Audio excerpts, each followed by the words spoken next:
Goosebumps, also known as piloerection or cutis anserina, are a physiological response to cold or strong emotions.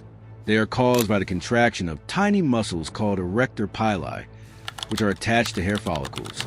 This contraction causes the hair to stand up and the skin around the follicle to pucker, resulting in the characteristic bumps. In this video, we are going to talk about why do we get goosebumps.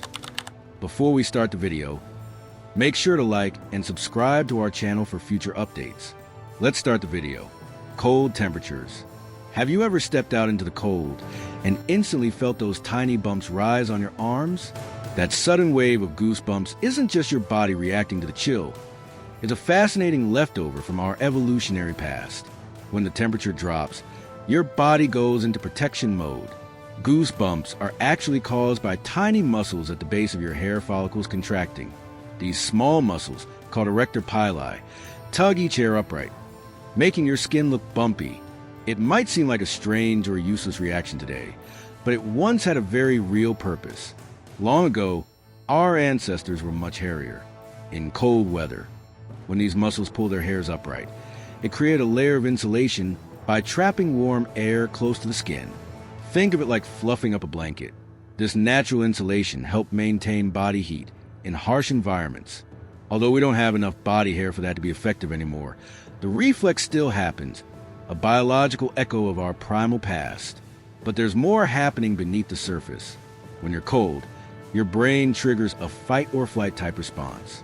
The hypothalamus, the part of your brain that controls body temperature, sends a signal through your nervous system to generate heat and conserve energy.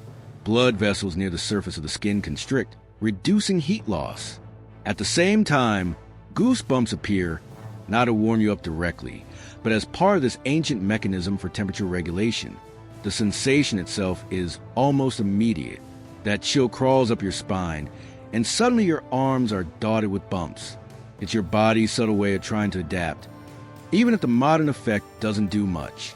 It's also the same reaction that kicks in when you're scared or emotionally overwhelmed. Your body uses one basic tool set to respond to multiple intense stimuli. So the next time you get goosebumps in the cold, remember, you're experiencing a small but powerful reminder of human evolution. It's a reflex passed down through countless generations, showing how the body tries to shield itself in the elements. Even if it's no longer as effective as it once was, it's still a testament to our connection with the natural world and the resilient systems that have kept us alive for thousands of years. Emotions. Have you ever felt a powerful emotion like fear, awe, or even deep sadness, and suddenly noticed goosebumps crawling across your skin? It's not just a poetic reaction. It's biology at work. Our bodies have a fascinating way of physically responding to emotional experiences, and goosebumps are one of the most curious signals of that connection. When we feel intense emotions, our brain often releases a surge of adrenaline, the same chemical involved in the fight or flight response. This adrenaline doesn't just prepare us for danger. It also activates tiny muscles in the skin called erector pili. These muscles contract, pulling the hairs on our body upright and creating the familiar bumpy texture we call goosebumps. It might seem like a strange response to a moving song or a powerful speech, but it actually makes sense when we look at where we came from. Long ago, these reactions were meant to make us appear larger and more intimidating in the face of threats. Raised hair and a puffed-up body were useful defenses for our more animal-like ancestors. Today, we may not need those tools in the same way, but the emotional response remains hardwired. It's as if our nervous system doesn't know the difference between a predator in the wild and a powerful memory, a haunting melody, or a deeply human connection. Goosebumps during emotional moments may also be linked to something deeper, the way we experience meaning, beauty, and empathy. When we see someone in pain or triumph, when a piece of music stirs something we can't explain, or when we're overwhelmed by nostalgia or connection, our body reacts. It's a silent, physical echo of an emotional wave moving through us. Some researchers even believe it's tied to our social instincts, a signal of shared experience, of bonding, of understanding. In a way, goosebumps are more than just bumps. They're evidence of how powerfully our emotions can reach into our physical form. They're the body's quiet way of saying, this moment matters. Whether it's cold fear, deep love, or overwhelming beauty, Those little bumps remind us that we are, at our core, emotional creatures, evolutionary remnant. Goosebumps are one of those strange, almost poetic things our bodies do. Tiny bumps rising on our skin in the cold or in the grip of emotion. But what many people don't realize is that goosebumps are actually an evolutionary remnant, a leftover from a time when our ancestors relied on body hair for survival. In animals, raising the fur serves two key purposes. First, it traps heat by creating a layer of insulation, which is incredibly useful in cold environments. Second, when an animal is frightened or threatened, puffing up makes it appear larger and more intimidating. Think of a scared cat arching its back and fluffing its fur. That reaction is driven by the same biological mechanism that gives humans goosebumps. Tiny muscles at the base of each hair follicle contract, pulling the hairs upright. For our ancient ancestors, this response had practical value. Humans were once much hairier. In cold weather, raised body hair helped preserve body heat.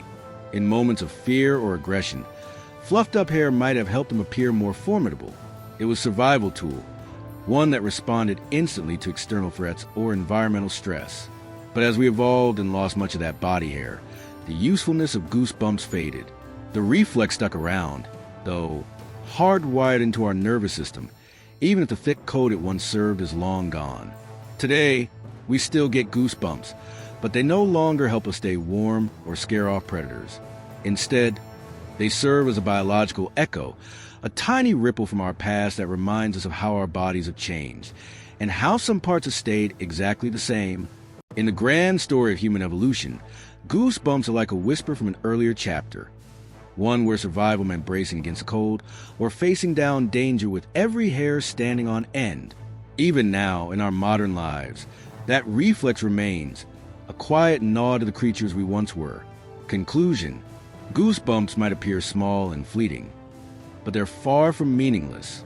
These tiny bumps are a fascinating reminder of our shared history with the animal world, a trace of the survival instincts that once helped our ancestors stay warm and ward off threats.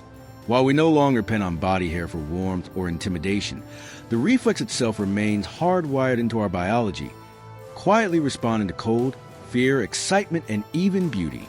What's remarkable is how goosebumps bridge the gap between our physical and emotional worlds. They rise not just in response to external forces like a winter breeze, but also to internal moments, a powerful memory, an emotional song, a sudden rush of awe. In those moments, our bodies speak a language older than words, revealing how deeply connected we are to our evolutionary past and how powerfully our emotions can shape our physical state. I hope you enjoyed this video. If you did, please like and subscribe to our channel for future updates. See you in the next video.